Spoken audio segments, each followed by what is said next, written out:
If you ask me, the best way to come out of an economic crisis like COVID has created for the whole world is to really create jobs, to make sure that jobs are created. Because if people have jobs, they will have income. If they have income, they will go and spend that money. If they spend money, there will be demand for goods and services, and more manufacturers will produce goods. In the last 4-5 months, what are the 2-3 new habits that you have adopted to your life and you're going to stay with it? You're going to let it be? I get up early, I do my 90 minutes of cycle, and then start the day. That's habit number one.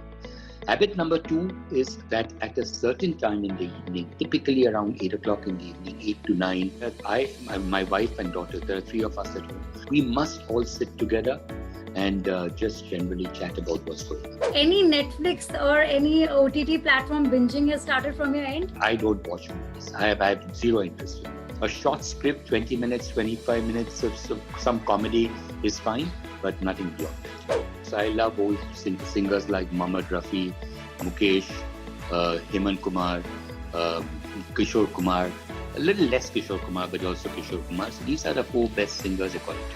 And of course, Lata and Asha. And last question, we all have started eating a lot or cooking a lot. I think especially we've seen a change, like men have started cooking a lot too. So anything, your best cuisine you like to eat or make, anything, whichever. No, make or nothing. Make sure I don't even know how to make a cup of tea. Cooking, no. Food, I like Indian food. I like Parsi food. I'm a Parsi. I like Parsi food. I like Indian food. I don't like continental food. And Indian food, my favorite, if you ask me, single favorite dish would be biryani.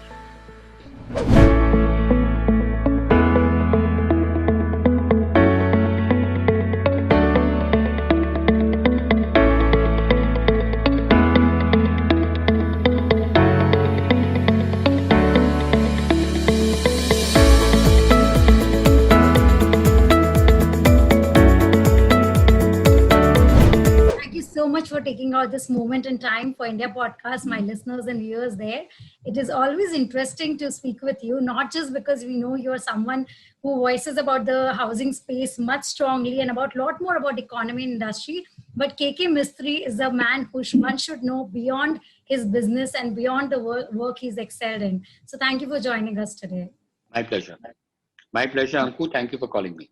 So we want to first begin, sir. Last 4 months have been life-changing event in various aspects. But how has this impacted Mr. KK Mistry's life in an emotional sense, in a overall holistic manner?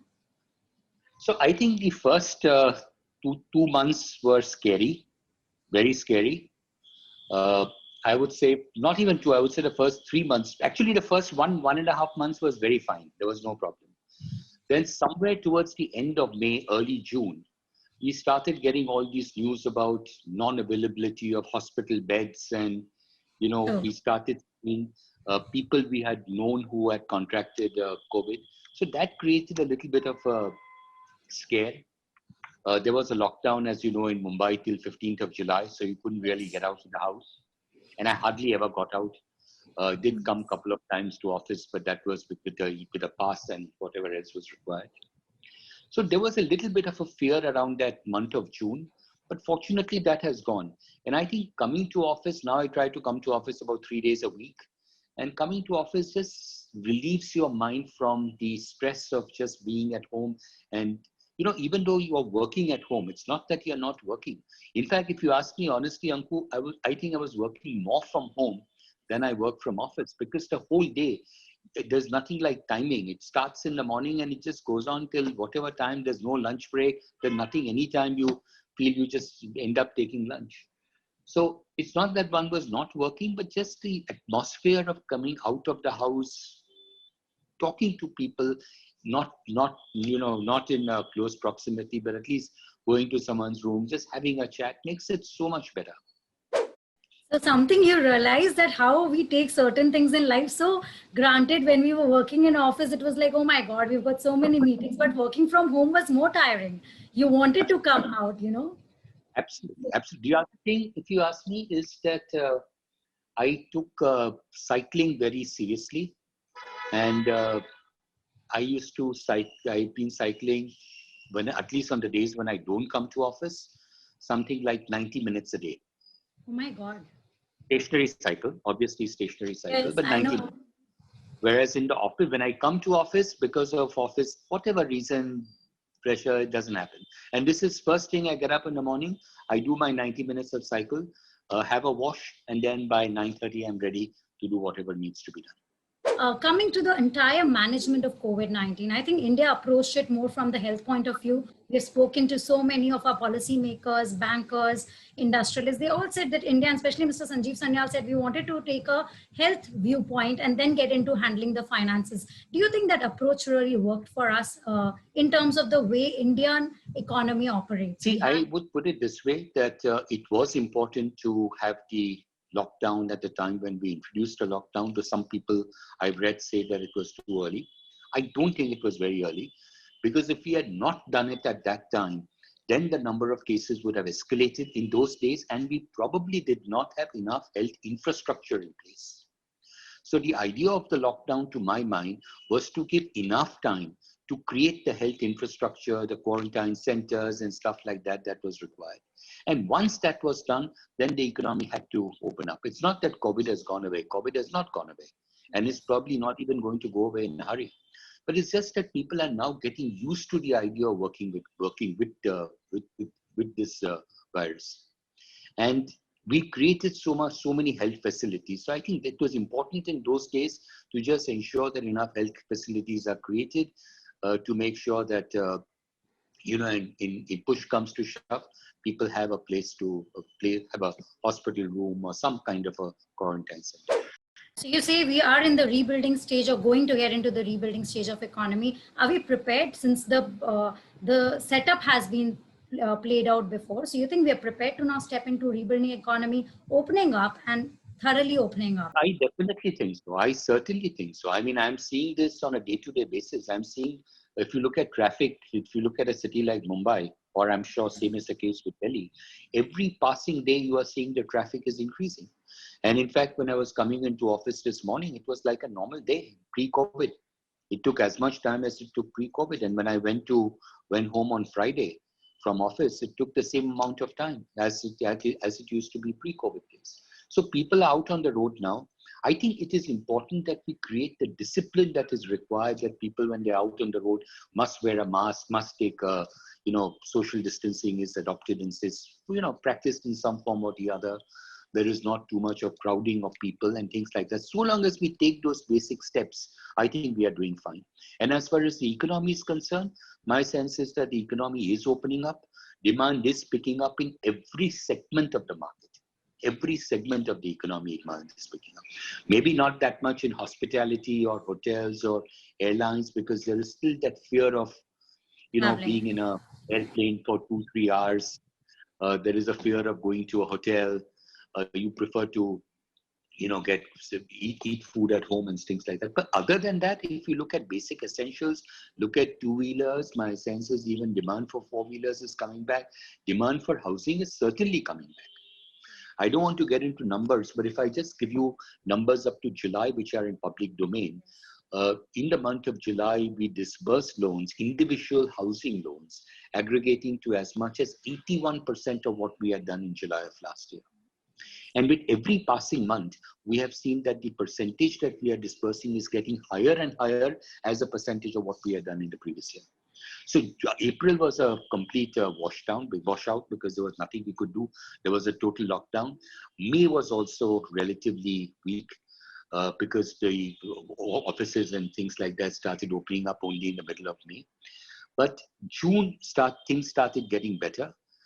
June, we did about 68% of what we had done in June last year. In July, as I said, we did a much higher percentage. So things. This is all individual homes you're talking about, the individual disbursement, right? Individuals buying houses, buying apartments or buying houses.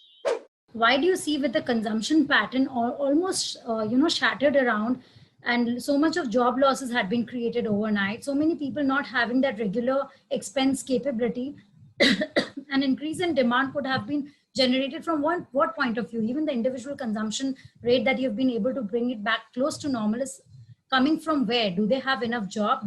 Who are these buyers who are able to get themselves into buying of spaces and really work? Typical middle income customers. The months of April, May, June saw very little of Mumbai and Delhi. So it was more the tier 2 and the tier 3 towns, relatively speaking. But July onwards, July, August, we've seen that the Mumbais and Delhis are also picking up at the same pace that they were in the earlier days. So it's all over the place. It's typically middle income housing. There have been job losses in the economy. Yes, there certainly have been job losses, but I don't think it is that paramount or that large an amount as we seem to hear from the media. Salary cuts have happened in a much bigger way, but job losses have not happened in that significant. Self-employed people are also beginning to get their act together, because April, May, they could do very little. Even June, they could do very little. But things have started opening up now. I think you've pointed out very clearly there that job salary cuts have been higher. So please, we have to read the data properly. We're just getting into a larger understanding job loss and job loss. It's a very important point. Coming to the other sectors, so the real estate aspect, we have been seeing a slowdown a year back. I mean, since January, a major hit had come. Real estate sector had indicated a 30% complete slash down to their cost coming ahead. So do you think that segment will also pull up? Yes, real estate will probably take a little longer time to find its feet together. It depends on what kind of real estate you are looking at. If you're looking at housing, residential housing, for example, you got to divide that or look at it differently from what it is in tier 2, tier 3 towns versus what it is in tier 1 town. And again, in tier 1, whether it's in the high-end part of the city or it's in the relatively middle-income, low-end part of the city. So the high-end market still is struggling quite a bit, but the middle-income market is beginning to pick up in a decent manner. You see, housing, the challenge that the housing sector has faced is that historically, whenever a developer undertook a real estate project, he would generally not tie up 100% of the financing. He would tie up 75, 80% of the financing. And the last 20, 25% used to come from sale of under construction properties. Okay, yes. So apartments, whilst the construction was going on, get part payment from the customer and use that money to complete the construction. Yes. Right. Now, for a variety of reasons, demand for under construction properties slowed down. So because demand for under construction properties slowed down, the last mile funding that developers used to get, they are not getting with the same ease as before. And that is the reason why the real estate sector has come under stress. Because you see, particularly in the cities, a lot of buildings which are 75, 80% completed, but are not getting that last mile funding which is required to complete the project. The critical thing at a time like this is to ensure that the construction activity goes on. Because if the construction activity goes on and the project gets completed, automatically people who bought apartments will get their houses, lenders will get paid off, stuff like that. But the problem today is that last bit of 15, 20, 25% funding which is required to complete a project, which today there is a reluctance on the part of lenders to lend money to these projects. Yes. Because once the project is stuck and you give money to that project, under regulations, you have to classify that loan as a non-performing loan from day one. So with that kind of a setup, people are just not willing to lend money. How do you think this logjam will break? I mean, this whole inventory will rise up of the under construction house. So is there a way to break the cycle? Because lenders can't trust you, so the money can't come to you via them. The stock is not released, so you can't generate the last mile funding. So how will the cycle break out? The cycle can break one way if the lenders are willing to start giving money again. And the lenders may be willing to give money today. The problem, as I said earlier, is the regulations. The regulations say that once a project is stressed, which means it's a non-performing loan in the books of some lender or the other, then anyone coming and providing fresh funding for that project to complete that project has to, from day one, classify that whole loan as a non-performing loan from day one, notwithstanding the performance of that loan. Okay. With that kind of a requirement to classify it as an NPL, nobody wants to lend money. This is the problem. So I think a restructuring of loans, which is announced by RBI, will help in a big way. I only wish that they had kept it open for all loans that qualified for moratorium should also have qualified for the restructuring, but the regulations are what they are. It's definitely a step in the right direction. Is the liquidity issue quite resolved with RBI stepping in big time? I think RBI has done a phenomenal job. But the attitude of the lenders is getting non-conservative or conservative, because there I think a risk mitigated approach has always been approach they have led to. Will that also have a botheration around in the market? See, the good players, the markets are now distinguishing between the strong players and the weak players. Yeah. The strong players are getting credit as they want, when they want, at the price they want. The weak players are beginning to get that credit, which 3-4 months ago they were not getting, but now they are beginning to get credit, but yes, at a higher cost, which is logical. Because if we were a lender and we were lending money to a very strong company, we would lend money at the lowest possible rate. And if we were lending theoretically to a company which was not so strong, we would charge a higher rate. So money is available, liquidity is plenty, but the markets are clearly distinguishing between the good companies who get low cost funding and the not so good companies where the cost of funding is. Sir, I have one question around, has the government really worked up enough on the policy front for the real estate sector also? I'm talking about commercial, non-commercial, both. Has the government really walked the path in terms of making right policies and helping the sector really find its way through? In fact, housing is the second largest employment generator in the country after agriculture. So by giving a boost in some form or the other to the housing sector, effectively you are creating all these jobs. And by creating jobs, if you ask me, the best way to come out of an economic crisis like COVID has created for the whole world is to really create jobs, to make sure that jobs are created. Because if people have jobs, they will have income. If they have income, they will go and spend that money. If they spend money, there'll be demand for goods and services, and more manufacturers will produce goods. So one last question I have, you have very clearly recently mentioned that the whole way of life, new normal or lifestyle has changed. Bigger homes can be in picture in future, like work from home is happening. So you really think that's really going to be a long-term change in people's life, that we are going to really stay at home and work, and the demand for a big spaced house will increase relative to that fact? Or is just a temporary makeshift arrangement we have just made because there's no vaccine in place right now? I think demand for bigger homes will increase for sure, in my view. It's not only because of work from home. It is also because today you have houses where in one small room you have 5 people and 6 people staying. And any kind of, hygiene, maintaining hygiene in those conditions is very, very difficult. So I think people will demand, will want, if they can afford larger houses than what they're having today. It does not necessarily mean thousands of square feet of house, but larger than what they are currently occupying. So yes, I think demand for larger houses will happen. People working from home, I think that is very much a function of the industry in which you work. There are some industries where work from home is relatively easy to practice, and there are certain industries where it is not so easy to practice. So it depends on which industry you're working. Vaccines, you think that is the only hope we are left with? We have gone through surviving 3 months, 4 months, 5 counted.